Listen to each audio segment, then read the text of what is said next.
Okay, so hopefully everything's set up right with my audio coming in the computer and everything like that. Um, decided to take a break from eating because I saw this video pop up, which you can see right here in front of me, answering progressive Christian memes, Alyssa Childers. And this is specifically on one that I had already made a video to. Um, and in that video, I addressed the cussing part. And I haven't seen this yet. It was posted like just a few hours ago, so I'm gonna do a live reaction because I. Gone. All right, so hopefully that will stay on. I don't know why that just happened, but anyway, I'm gonna respond to this live because I think that they're not taking this as deeply and seriously as they could. That's my impression, but I'm gonna go ahead and go into the video and just let it ride, and I'll do a live reaction to it. So let me make this bigger, and let's just listen to it. S- I think some of these points, the average Christian would look at and be like, oh, that's dumb. I know that's not right, and I know why. But some of them are more complicated. Some of them are trickier. They're more subtle. And so this was posted, and the commentary is since you have many Christians telling you the opposite, I just want to encourage you with this. And then it just goes on to list this manifesto. We're going to go through them one by one today. Let's just get right into number one. And what's really funny about number one, I'll just say this because this is going to air later. So, but yesterday, Mike, you posted about this on Facebook. Yesterday, like this was all over Twitter. This is what everybody was talking about because apparently some major evangelical leader cussed. And so everybody was discussing it. So it's a real hot Mhm. topic right now, Mike. So, all right, number one, Mike, how do we answer this? It's not a sin to cuss. Um, well, before I answer, I just want to point this out. There is an emotional or psychological impact of this kind of a statement. And I think the general impact is here's something a lot of people do that they feel sort of bad about. And we're telling them, don't worry about it, right? Like, don't feel Right. bad about it. We're liberating you. We're freeing you from the oppressive conservative Christians and that the real hell of society, which is traditional Christianity. Yes. And that's what I get from a lot of the progressive stuff. Nothing gets them more irritated than traditional Christians offering what they see as frivolous rules, for people's lives. Yeah. Well, So that sets the theme for the list. The list is I'm going to be. I just wanna interrupt here. Is one narrative. Are you gonna lump everybody into that realm? I'll give you some examples for why I think this is important. Do you think, see, this is what people could actually think, Mike and Alyssa, that you may not be aware of, but maybe you are aware of. When you get to heaven, will there be a list of words on like some like bulletin board of words that you cannot say, right? You get to heaven and there's like a list of words, like these are the naughty words. Do you think that that'll actually happen? And then, if so, from what age will they be derived from and from what culture, right? So certain words like the C word is a bad word in America, but isn't it's like common, like just throw it around in like New Zealand and I think maybe Australia. But then you have like so you have different cuss words in different cultures. And then what's bad or good words changes throughout the course of of our existence as humanity. Certain words change their meaning. So when we go to heaven, will this particular culture and this particular time age be the heaven age, like that all the words that this culture thought were wrong would be the ones you can't say, or would they aggregate over time, and then the words that we can use, the more cultures find that they are bad, and the more they proliferate throughout the ages, that we have a bigger and bigger, growing, ever expanding list of words that we can't use in heaven. This is not, yes, okay, the propagandist type of perspective, oh, the left wants to do this and they want to eat your babies type of thing, is whatever. But there's a real question like that where, is that what you think is the case? And the reason why I get caught up with this is because Christians get caught up with those naughty words, and then the verse that they quote is connected to um, the the don't let profane speech come out of your mouth. I think it's in Ephesians 4, I believe 29. It's in the second half of Ephesians, for sure. So 4, 5, and 6, but I think it's in either 4 or 5, and I believe it's verse 29. That's off of my memory. But when Christians do that, they overemphasize the naughty words to the detriment of the rest of their speech. And so Christians can tear each other down. Christians can speak to each other in ways that are very mean, very shameful, very disgusting, very counter edifying. They're like tearing people down instead of building them up.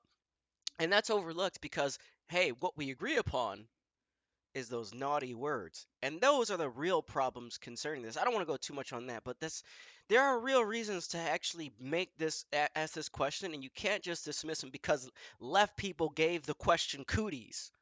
Anyway. Debunk a bunch of conservative Christian stuff. Mm. And some of it's less Mm. important, some of it's more important. I would acknowledge this is a less important Yeah. topic than the other things we'll talk about. But and many people do obsess over words. They do obsess too much over words. Like you're like you say darn and they go, you shouldn't say that. That's too close to that other word that we don't Yeah. Yeah. say. Or you say, oh my gosh, and then they're like, well, you basically just blaspheme the name of the Lord. And Right. that's I would agree that's unwise. That's not good. But let me read to you some scriptures because the Bible's not just interested in you not cussing. It goes way further than that. And I don't mean less than that. I mean like more than that. So Ephesians 5:4 tells us, All right, before he even says that, it goes way more than that, than less than that. This is a philosophical thing that may or may not have an impact on what he's about to say, but I imagine it will.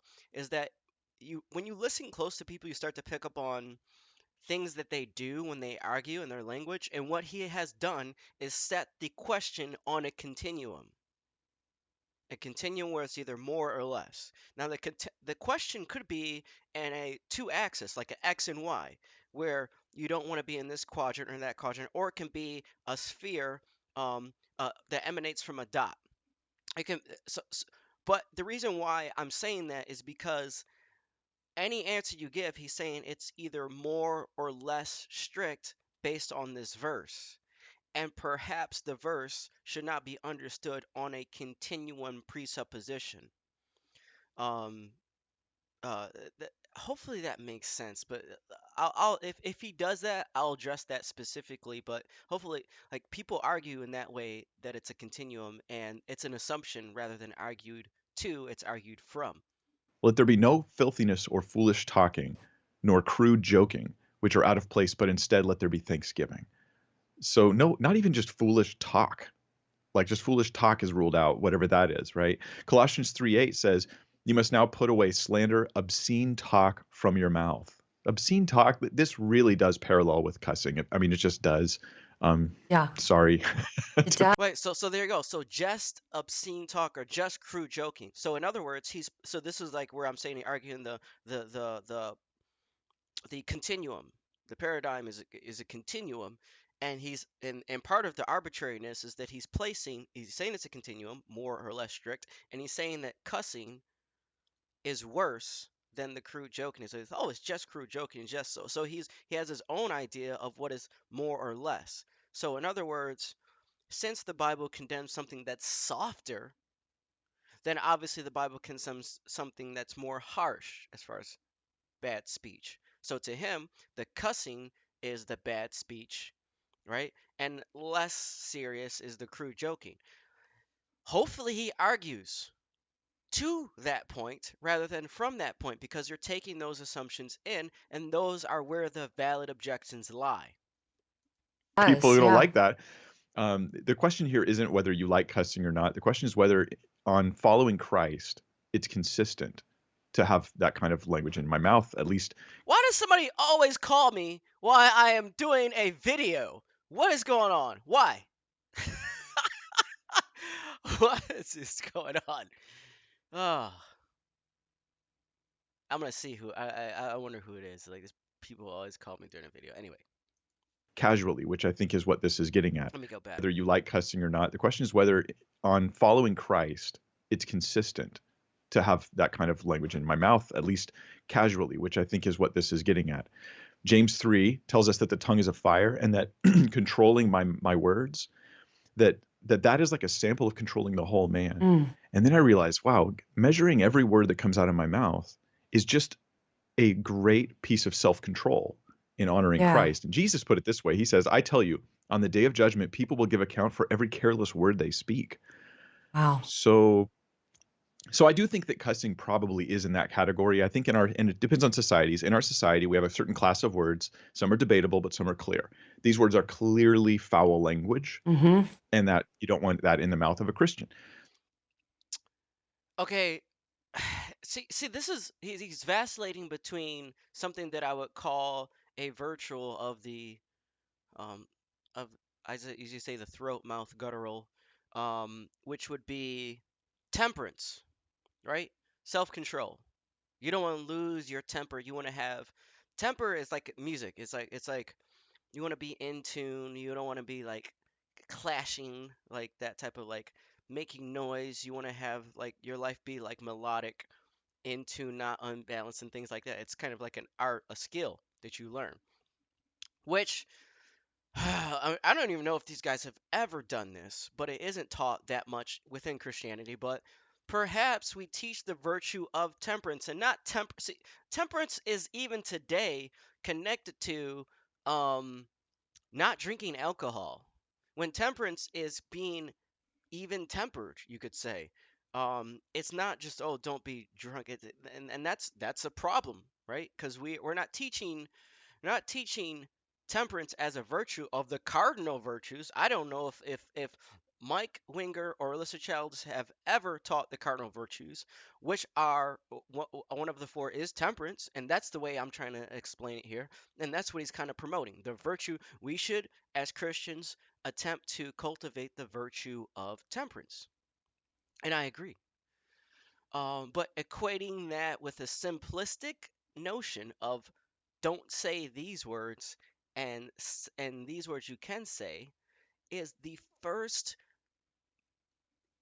basic level of learning how to self-control. Like you can do that, but eventually you should graduate from that and not say, "Oh, well, the first like really you got self-control because you have been able to master not saying these words and saying these words."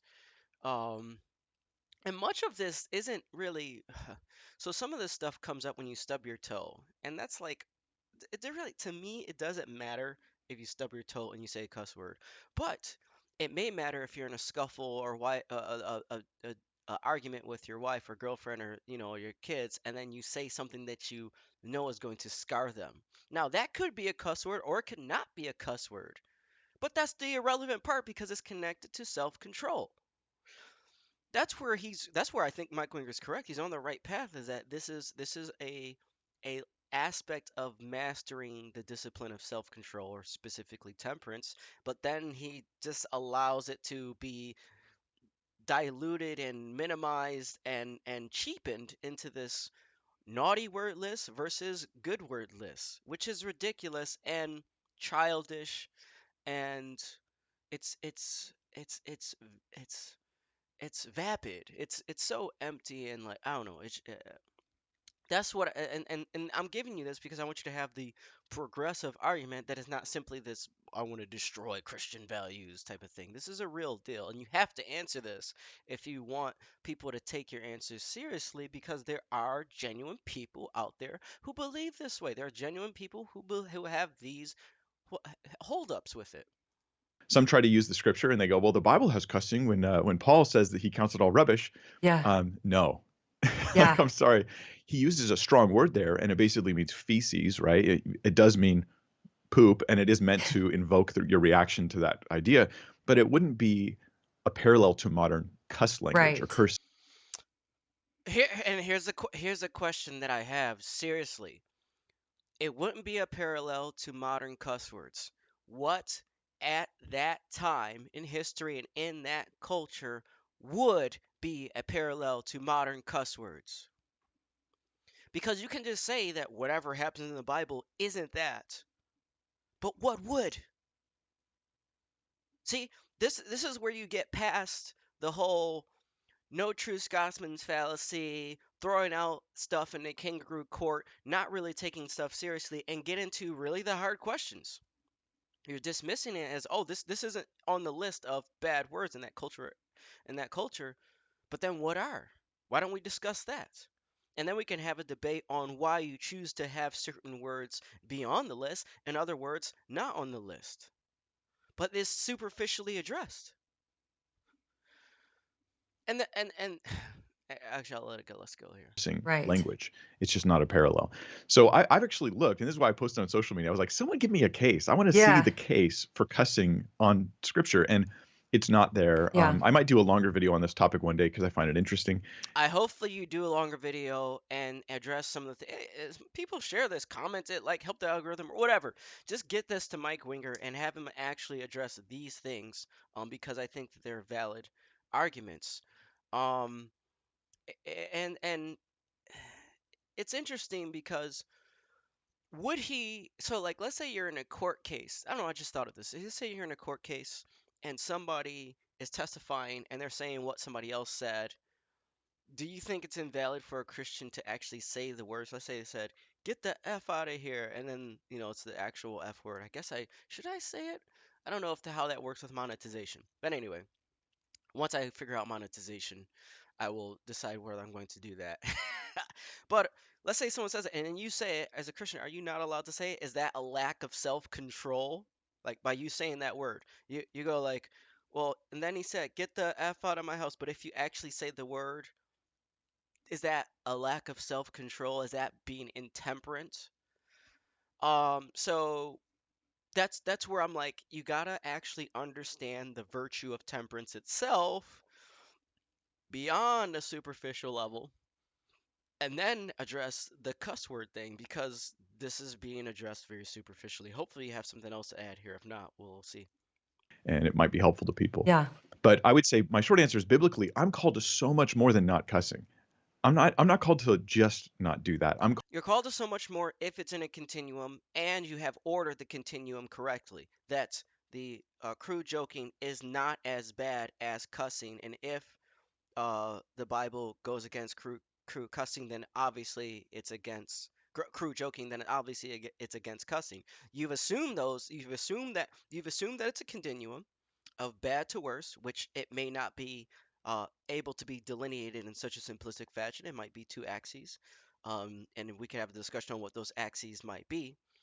VSauce has a great video on it, and at the end of the video I'll show you like one that actually addresses. And please address this because if you don't address VSauce, who is probably one of the most in-depth addressing philosophical people that I've loved, that has notoriety in YouTube ever. Like this dude is like awesome. Addressed the notions that he puts forth, and you could put them in the framework of the Bible and encounter it with that. But but understand that you're trying to you have to translate to this to people who don't already assume the continuum, who don't already assume that you have the right order of how the continuum is placed. Anyway, called to care deeply about every word that comes out of my mouth and make all of my life honor Christ. And that means purity in all things. I love that. And you make such a good point about it's not just avoiding the sin of cussing, but how much further the Bible takes it. It's just see that further the continuum. See, no, it's even worse than that. You didn't argue that it's worse than that. It's just it feels worse to you, and that there's an order of these things that you can actually map them out. Perhaps you can't map them out, but in order to make your argument work, you have to be able to map them out in that fashion. so stunning when it says you taking into account every careless word, even just the careless words that we've spoken. And so Yeah. I think that's a really good point. I think we settle for far too little as Christians. We do. And you're absolutely right about this list being kind of like we're going to free you from the shackles of this legalism you've grown up with and all of this. And Yeah. so I think it could be really attractive to people because of that. I'm going to be putting up And then okay, so that's why it's attractive. But okay, so let's do the counter conspiratorial narrative. Perhaps it's appealing to you because it is simply conserving the traditions of your parents and so on and so forth. Perhaps it's safe. The safe route is to just imitate them and imitate what the bubble that you live in does. You agree that we should say, I agree, and it's safe to just stay within those confines. And there's truth to that, but perhaps that's the only reason you didn't really think it through in the Bible. You don't have real objections. What your problem is that you just want to hold to tradition for the sake of tradition. You don't want to question things and think for yourself. Like that's the same type of conspiratorial propaganda that you're putting towards the left that somebody could put towards you, right? Perhaps you're just like have a disgust sensitivity and a knee-jerk reaction towards things that you don't like. And you were brought up in a household that these words are icky and you want to be a good boy, and so you have this built-in disgust sensitivity towards those things, and it's just a psychological thing. You're not really following Christ and you're not really interpreting the Bible. It's just disgust sensitivity that you feel it in your gut. Someone could say that, right? So, how about we address the best of what the other side has to say and see where see if there anyone has actual legit concerns regarding this. Anyway, that's my thing for the. Let's see what else we got to one of say. these videos every single day until the entire series is uploaded on my channel with a Okay, go cool. So that's that. And let me bring up the VSauce thing. VSauce cuss words. Cuss words. Let's do this. Dude, why are words bad? Boom. Hey, VSauce. This one right here, almost 17 million views. All right. So if you, this should be taken serious. This video, it's only 10 minutes too. And he goes way in depth on the nature of cuss words or why they're bad. And this to me is like if I saw you, Mike Winger, or Alyssa Childers, more likely Mike Winger. Alyssa Childers only seems to have just people on that she can go yes man to. Um, she's just very much like yeah, we all agree. Yes, we're like confirming and validating each other, which is like okay, whatever. I'm not into that. But Mike Winger, it'd be great if you address this. Um, and the way that he lays out cuss words, right? Um, and then I think that people would appreciate it. I would appreciate that. The subculture that I'm a part of, which could have some progressive people, but not what you would probably think is progressive, some Jordan Peterson followers, things like that, they would appreciate it. Uh, please, somebody, and even you people here watching the video, comment. Give me your challenges to what I'm saying. Give me your feedback. Like, and then if you really love it, subscribe, I guess. I don't know. But that's it for my this one, and hopefully you got something out of it.